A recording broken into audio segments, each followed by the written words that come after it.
பாசம் ரெண்டும் அங்கே கண்டோமே. அத்தனை சொந்தமும் ஆஸ்தியில் கலந்தது, நட்பென சொந்தமே அஸ்தியில் கலப்பது.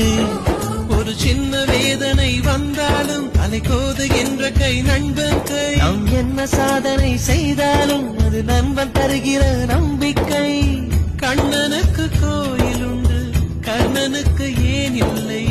நட்புக்கு ஒரு கோயில் கட்டு, அதில் ஒன்றும் தவறில்லை.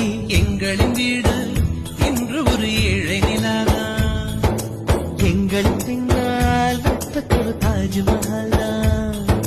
ரோஜா தோட்டம்